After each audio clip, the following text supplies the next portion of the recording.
Hey Scott, I'm going to show you guys how to replace the Badger 500. Badger 500 replaced. Let me show you how it's done. This box, you're going to get it. Home Depot, about 120. You're going to get inside there this green package. In this green package, grab this tool and put it underneath the sink. Step one. Step two, go get a Phillips screwdriver or a straight head screwdriver. Ta-da! Put this guy in there. Take this guy off and pull him off. Should take you all of 12 to 15 seconds. A little slower if you're not real smart.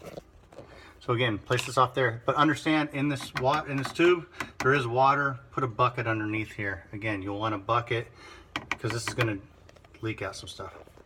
Then you have two screws here. Screw one, screw two.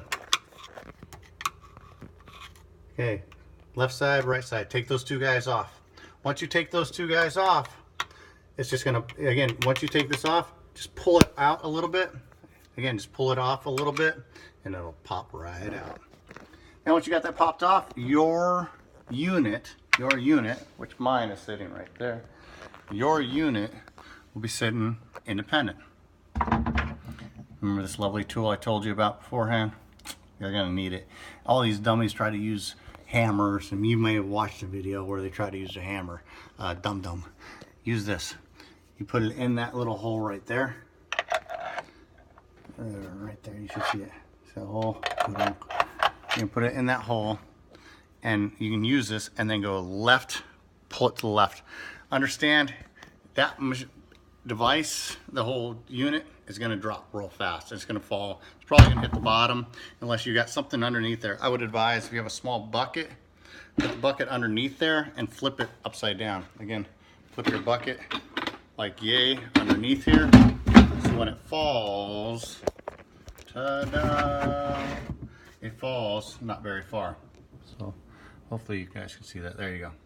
So I would put a small little bucket underneath there. That's my advice. But again, it's not the worst thing in the world if it falls to the ground. Then putting it back, and here's where the trick is.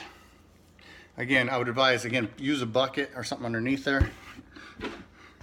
You're gonna place the bucket under there, and you're gonna put your new one up and in there. And then what you're gonna do is start with this underneath. Now it's gonna say replace the seals and gaskets. You can. They're really, those things last forever. You can replace them, and they're all gonna say to. And you wanna replace it, go ahead and replace it. And then you can slap this guy on here up top. Now let me show you the piece they all miss. Because if you put it all back, it's not gonna seal, it's not gonna work. And you're gonna go, why the hell is this thing leaking? So if you've gone through this and it's leaking still, this is why. It's because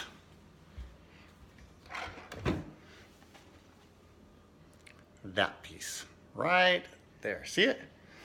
That was sitting in your sink down below. Again, this piece was already sitting in your sink down below. But guess what? It was already on the disposal. You don't need it. So reach down into your sink like yay, grab it, and just pull it right out. And it'll pull out of here, and it's gonna look like yay, and throw it away. That's the part that every video I saw failed to show. So once you do that, now you can come back down here with your disposal sitting preferably on your bucket and put it back up and in there. It'll slide nicely in there. Use that tool. Again, you're gonna have to use yourself or two people to help you out. You have to hold it up in there, place this back in the hole, and then it's gonna take some maneuvering. And put that on there, and you're gonna clamp it on to the right. It's not gonna be a walk in the park. It's gonna take some maneuvering, and again, it takes a little manpower. I did it by myself, but you can do it by yourself as well. Again, it's gonna take some hands and some manpower. Then once you've done it, connect A, connect